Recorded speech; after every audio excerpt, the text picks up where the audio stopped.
Hello everyone, today I just wanted to have a sit down casual video about books and also just checking in with you all and updating. Not that I actually have anything to update. Do any of us have anything to update this year apart from lockdown? Like, I feel like there is no news apart from COVID news. Because this year has been so unprecedented, as like every news source likes to say, but it really has been, I decided this year to just scrap any goals I had, any life events, just forgotten all about, because I think especially at the beginning of lockdown there was so much pressure on being productive. And I think this second lockdown, because it's been shorter, it's just been a different experience, but somehow weirdly harder for me. But I think like a lot of people, there are certain things I wanted to tick off this year in terms of just like my life and goals I wanted to achieve or things I wanted to do, and obviously just hasn't happened, which is fine. And in the same way, I just decided to get rid of all my reading goals. I made a video last year about how I had a year-long reading slump, and it was probably a couple of years, to be honest. And I wanted this year to read a lot more. And then when lockdown happened, well, when everything happened, I just decided not to care and just to read when I wanted to, because I didn't always want to read. The one thing I have noticed this year is I've actually read a lot more non-fiction, and I'm sure I'll do like, you know, video of some of the books that I've read this year. But I've read a lot of non-fiction, and I don't know whether because in times of like this I've been wanting to read facts, but I also just really love non-fiction, and I think for years I was predominantly reading fiction because of what I was studying, that I never really got to sit down with like a full non-fiction book. I'd be like reading an essay or a chapter of a non-fiction book, or you know, a journal article, but never the full thing. So that's something I really enjoyed this year. One big reading goal I had this year was to read more Dickens, and that hasn't happened. In fact, I wanted to read Dickens and Collins. I wanted to have like a year of Dickens, and that didn't happen just because I'm very much a mood reader. I just change what I read all the time, and I constantly put books down and pick other ones up and then return to the old ones, and some of them I just never return to. In lots of ways I could say that my reading year has been a failure because I didn't do any of my goals and I haven't read as many books that I would have liked to have read. But then when I think about it, one, I read more than last year, which for me is a massive success. In terms of genres, I was also really interested in the 17th century this year. So I've been reading a lot more of that. Like, I got really obsessed with Samuel Pepys and read so much of his diary this year.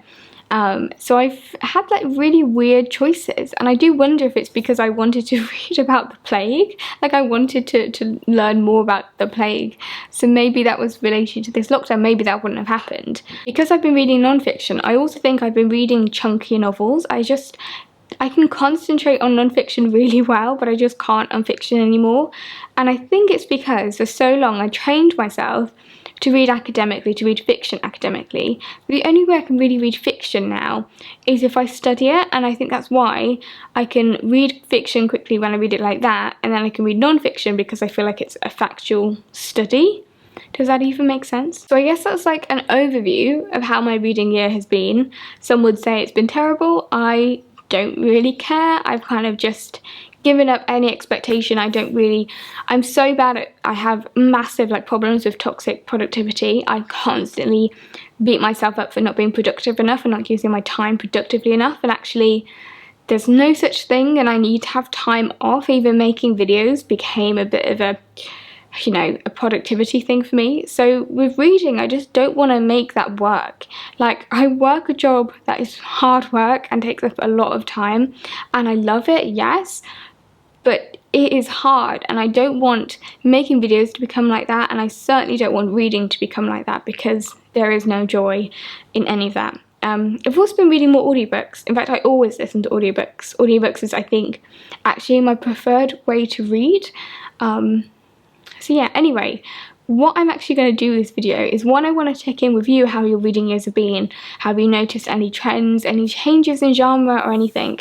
Because I think it's really interesting. What I'd also like to do is just show you some of the books that I have bought and recently been reading, just to show you where my mind is, because sometimes I think actually TBRs, well, it's not a TBR because I won't stick to it, but like book hauls are actually useful to get to know you know, someone. It can be like a snapshot of where that person is at that moment in time, and this very much is a snapshot of that. My current read and obsession is The Invisible Life of Addie LaRue. In lots of ways this might not seem like my kind of book because I don't really tend to read a lot of fantasy, but one thing I love is time slip novels. The Invisible Life of Addie LaRue is a really beautiful, like beautifully written novel about memory and about leaving a mark on the world and forgetting, and how painful other people forgetting you is. You have these beautiful settings as you move around this novel that you really feel like you're there. It's really beautifully written and just takes my breath away, and sometimes I feel like it's trying a little bit too hard, it's a little bit too flowery, but every time I read, I just get sucked into it, and for me that's a sign of a great novel. The next book is a reread for me, and this is Pride and Prejudice, and this is a new edition that I bought and is now one of, I think, the greatest treasures, because it is basically Pride and Prejudice but with all of the characters' letters inserted. Because I'm an 18th century geek, I love epistolary novels, and this really brings this part of the novel alive. I've read Pride and Prejudice quite a few times, but this has truly been a really unique and beautiful experience, because you're reading the novel and then as soon as a letter comes up, you get to a point where you can open up this beautiful handwritten, hand-folded letter. All of the letters have been really historically researched, so you know, the stamp marks and the handwriting and even stains, everything about them has been really thought of to be historically accurate but also in line with the characters. The next book is The Time Traveller's Guide to Restoration Britain by Ian Mortimer. As I said, I've been wanting to read a lot more about the 17th century. The Restoration, especially Restoration London, really fascinates me, and it's something that I spent a lot of time when I studied the long 18th century, which started like 1650, even though I think for most people the 18th century starts like the Glorious Revolution, but maybe York was just very keen on having a very long 18th century. Anyway, it's a really fascinating period and sets up a lot of my own interests in the 18th century. They really begin at this period. That's kind of beside the point though, but Ian Mortimer is an amazing writer. I love the Time Traveller series. You really feel like you're there. My favourite thing at the beginning of the novel, it feels like a novel. My favourite thing at the start of this book is how he sets the scene and how he places you in a room and tells you what your pillows are like, what the cobbles are like, what the weather's like, and he makes you stand at a viewing point and view the city. And I think maybe because I'm a Londoner that I could really visualise it. One thing I like about Ian Mortimer is that he goes to the history that isn't studied, and London is so overstudied and so is the upper classes. This is a novel that really, why do I keep saying that? This is a non-fiction book that really studies different parts of society and brings it to you in a really unique way, and all of the Time Traveller books do that. But I remember at the beginning of this book with his setting of the scene of London and just feeling like I could be there, I could smell it, I could visualise it, and that is something really magical in a non-fiction book. Yes, in a non-fiction book, not a novel. As we're on the subject of Ian Mortimer, I'll move on to the books that I've recently bought myself, which actually I guess includes both of in fact all three of those. They were kind of relatively recent purchases to me.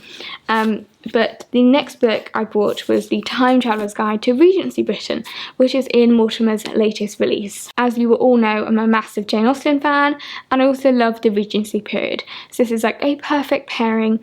This book is also a stunning colour, which just pleases me aesthetically, but I am really excited for this. I think I may save this as like a Christmas present to myself, even though I've already got it, but I might save it to read over Christmas. I feel like it would be the perfect. For some reason, Boxing Day is really speaking to me to read this novel. Novel?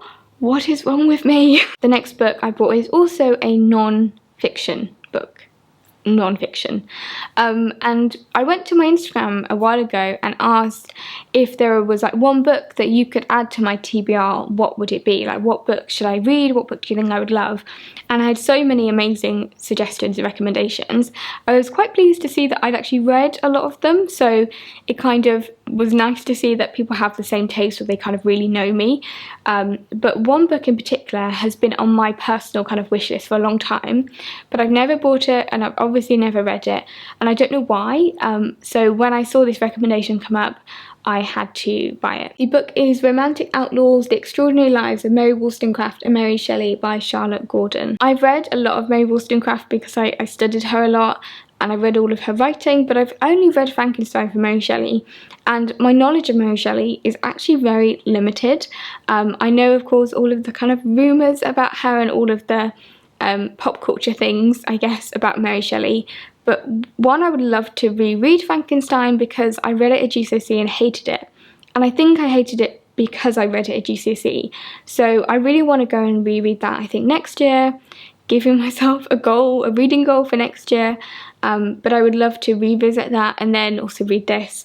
I also thought this was just a really masterful, I think, way of putting a biography together, because the way Charlotte Gordon has done it is actually to split it up, so you go from Mary Wollstonecraft to Mary Shelley, and it's interesting, this combining of these two lives of this mother and daughter that never really, never met, and looking at how they've influenced one another, and I just thought it was a really interesting way to put a biography together, so I think I'm going to love this. The next book I bought was Covent Garden Ladies by Hallie Rubenhold.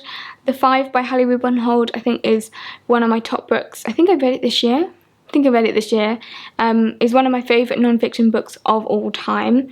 I have actually read The Covent Garden Ladies, but I read it at university, and I can't really remember it because I think I was just skimming it to find stuff for an essay I was writing on kind of erotica, but I love the 18th century, and I was in Covent Garden at the time and I saw this book, had to buy it. The book is about Harris's List, which was a list of sex workers in Covent Garden in London with their kind of names and details and descriptions so people could find the right sex worker for them. It is an integral part of 18th century sex study, and also how we look at sex work as well. It's something that I'm really interested in, especially in the 18th century. I want to make more videos about the 18th century and also London in the 18th century, so Harris's List you just can't avoid. Before I talk about the next two books, I wanted to just flag something, which is the video I did about reading classics, about how we're reading classics wrong. I feel like so many people misunderstood what I was trying to say. Loads of people thought I was calling them a racist for liking Dickens, which, I'm not. You're probably a racist for a different reason. One thing that was quite funny is that there is so much defensiveness around Dickens, and people thought I hated Dickens, and I got so many messages, people telling me that I was really uneducated because I don't like Dickens, and I don't think in that video once I said that I don't like Dickens. So anyway, this part of the video is dedicated to those people who defended Dickens, because here are some Dickens. I've said Dickens like a million times. In all seriousness though, one of my big aims I think that I'm going to give to next year is to read more Dickens, because I would like to, because I've only read I think 3 works of Dickens. The one Dickens novel but I already own that I really want to read is Bleak House, but I recently have been really fancying reading David Copperfield, and when I was out book shopping I saw David Copperfield, and then I was completely struck by the first line, and then as soon as I picked it up I just knew that it was going to come home with me. Chapter 1, I Am Born. Whether I shall turn out to be the hero of my own life, or whether that station will be held by anybody else, these pages must show. Because now I want to read David Copperfield and also Bleak House equally, I'm not quite sure which one to start with, so please let me know if you have what you think, because I just can't decide. The last book I have kept to the end of this video for a purpose, a very sneaky purpose, and that is that this is from my mum, and this is a Christmas present from her that I opened early. It is my Christmas present this year, so I should have waited, but I'm impatient and I want to read it now. And my mum doesn't like watching my YouTube videos. She's the funniest person, but she trolls me all the time. She just does not like them. So I know that if she's clicked on this video, she has only probably listened for 2 minutes. There is no way in hell she will ever get to the end of this video. So my friends, my Christmas present this year is The Artful Dickens, The Tricks and Ploys of the Great Novelist by John Mullen. John Mullen is one of my favourite academics ever. I've seen him speak a couple of times, and I actually asked a question once and I made him laugh, which is the greatest achievement of my life. But I love John Mullen. If he does any essays, I'm reading it. Any introductions, I read them. I love his books, Unliterary Criticism. What Matters in Jane Austen is wonderful. I just really love his writing style, and I think if you ever get a chance to see him live, definitely do it. There are also some amazing YouTube videos that I will link in the description that I think you'll find really interesting. But because I want to read more Dickens but don't necessarily feel like I've got all of the tools to understand Dickens, and I did study Dickens, and I did do a lot of that kind of writing, but for some reason I just don't feel like I'm ready. I don't know what I'm looking for, so I kind of want a guide, and for me John Mullen is the perfect guide. So those are the books that I have bought in the second lockdown, and I think are also most immediately kind of on my TBR, and also show you what I'm kind of feeling and what I've also just been interested in these last couple of months. And yeah, I have no reading goals apart from, I guess, Dickens and Frankenstein. In fact, I've just given myself like 5 new goals. So I'm going to end this video now. I hope you are well. That takes on an extra meaning at the moment, doesn't it? I hope you're well. But please let me know how you are and also what you're reading, and if you have any big opinions about Dickens. Do you hate Dickens? What's your favourite Dickens novel? Have you never read any Dickens? I'm just going to see how many times I can say Dickens. As always, thank you so much for watching, supporting my channel, keep them coming back, subscribing, liking, commenting, everything you do, which really helps me. So thank you for that, and I'll see you again in another bookish video.